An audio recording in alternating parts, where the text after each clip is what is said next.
Earnings season on Wall Street has seen a steady stream of warnings from the business sector that's matching the macroeconomic data that we've been getting recently. From big multinational tech companies like Apple to long familiar restaurants like Red Lobster, they're confirming the situation is getting tougher.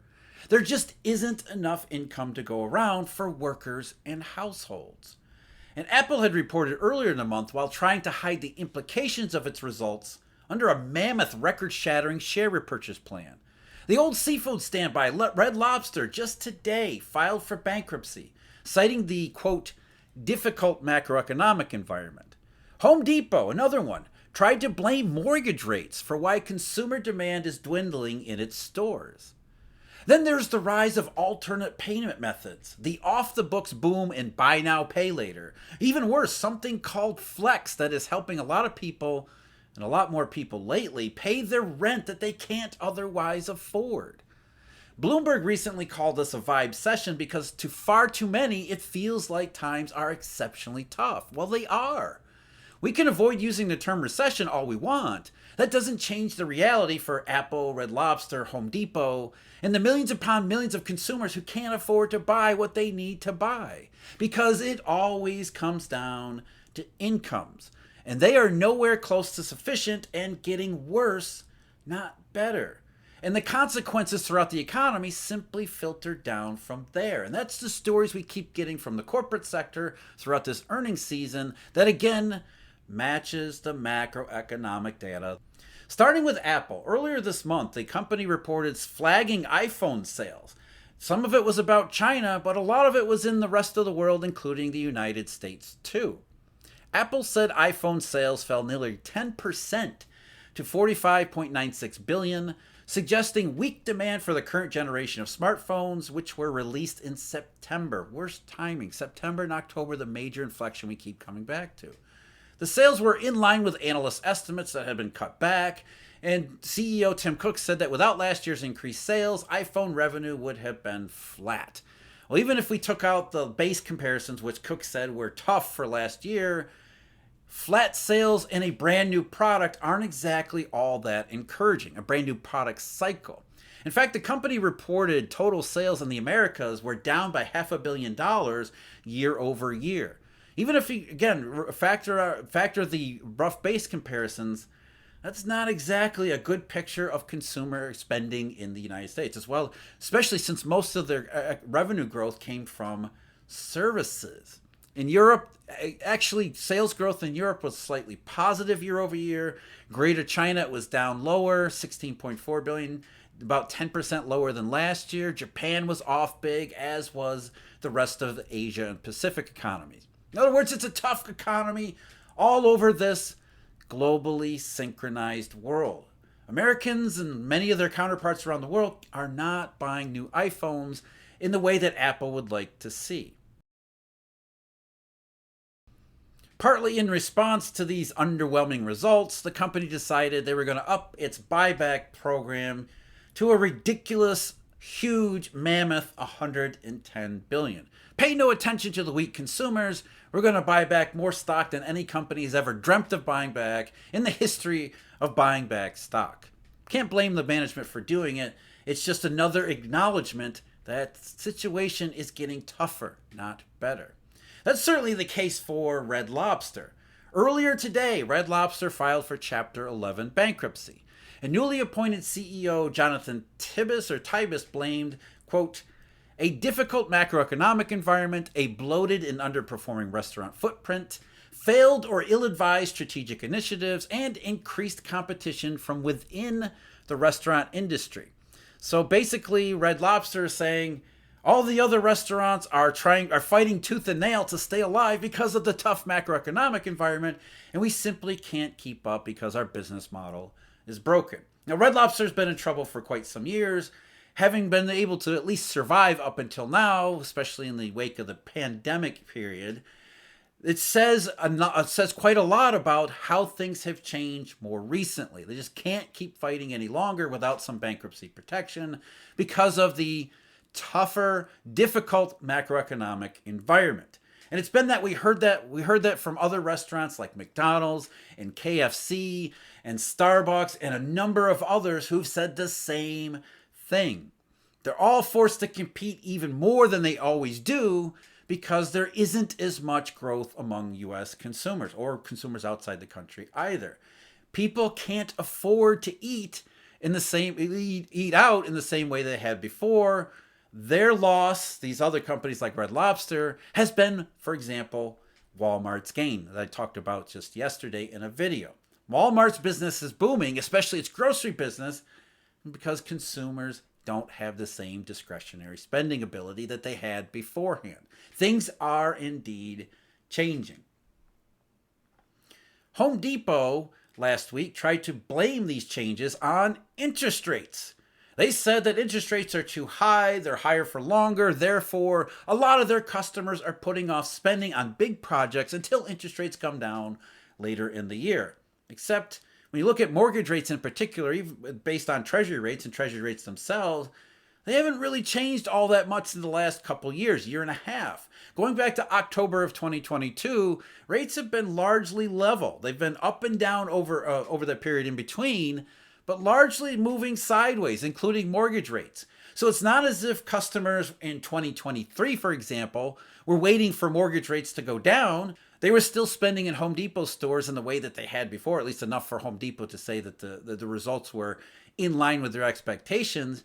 It's suddenly in 2024, now they're waiting for interest rates to go down. Assuming that's actually the case, what does that tell you also about the consumer environment?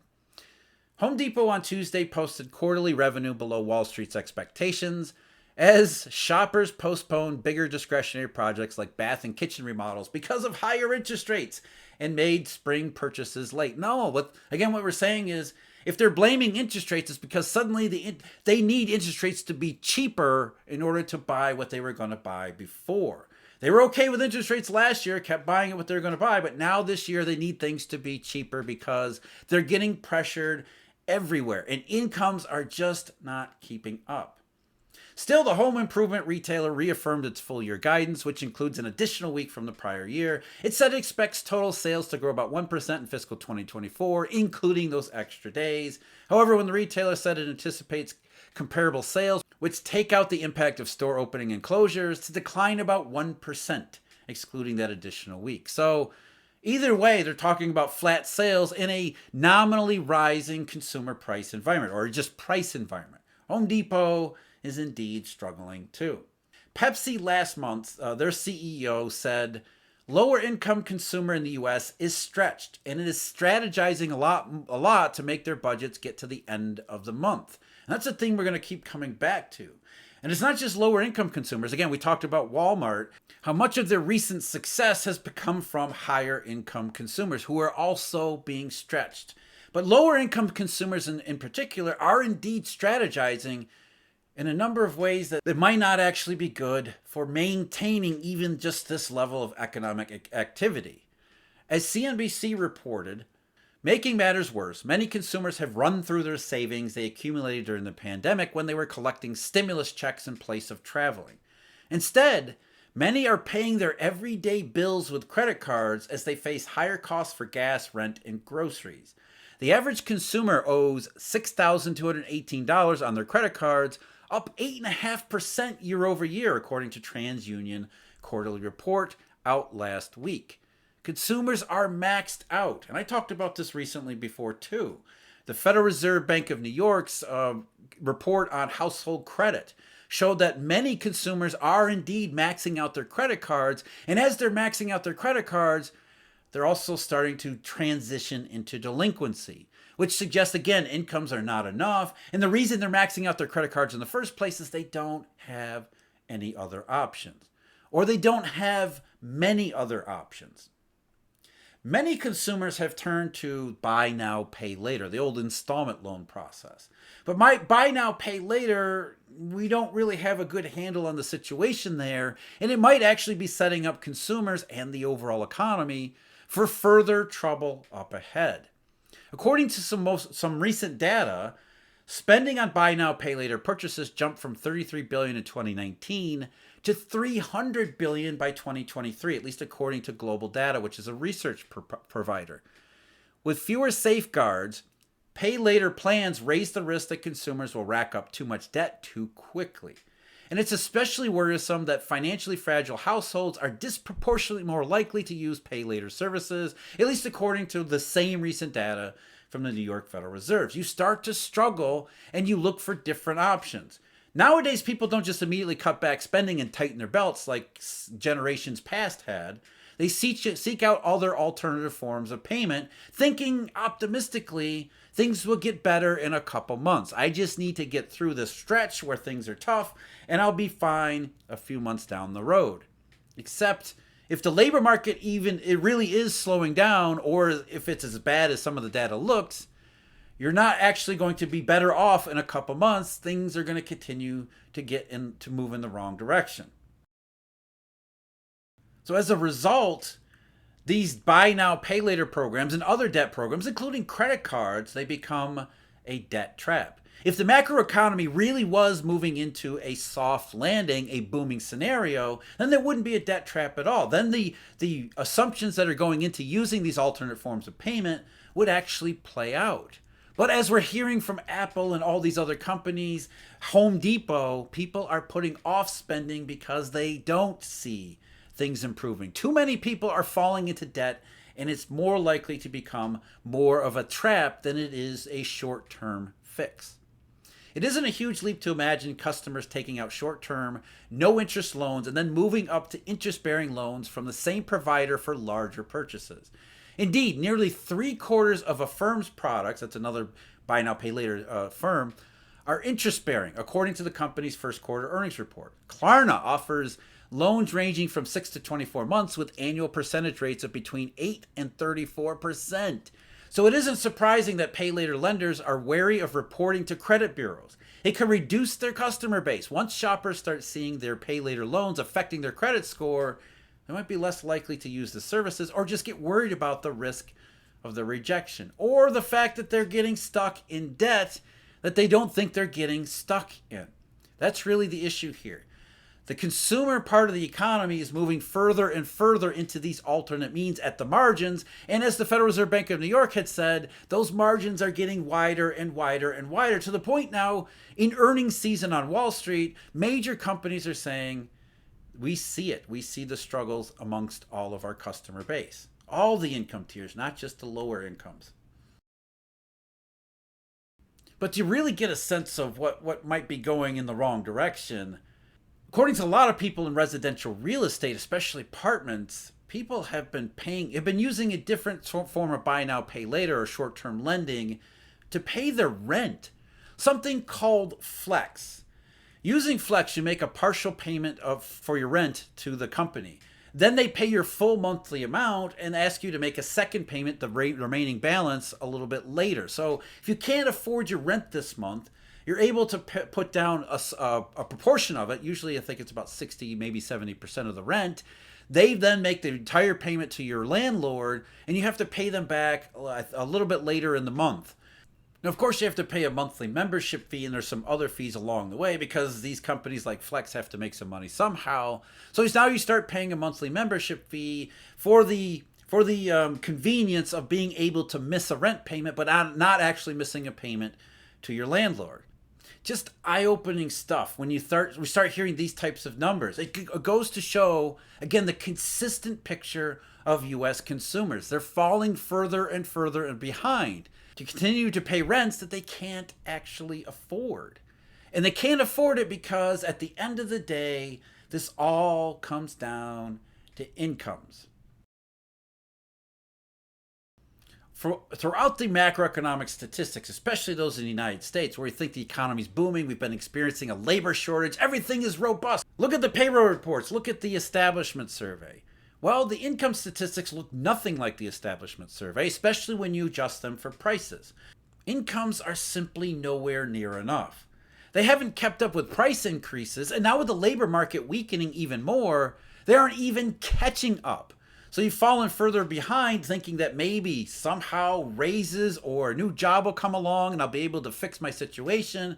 And that seemed to be a reasonable expectation given the mainstream focus on the booming economy and the robust labor market, but you're not seeing it.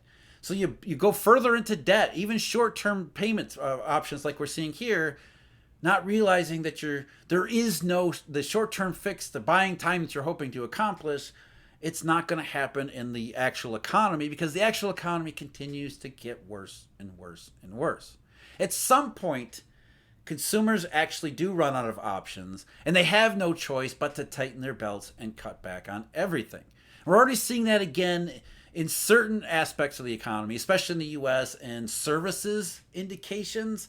The ISM's non-manufacturing index, which fell sharply down below 50, which is a rarity for services. Even the manufacturing sector, which looked like it was hanging in there, maybe even was going to do a little bit of a rebound, that looks like it's rolling over too. There just isn't enough income, and consumers are getting stretched and stretched and stretched. And we're getting evidence of this from all sides in all directions.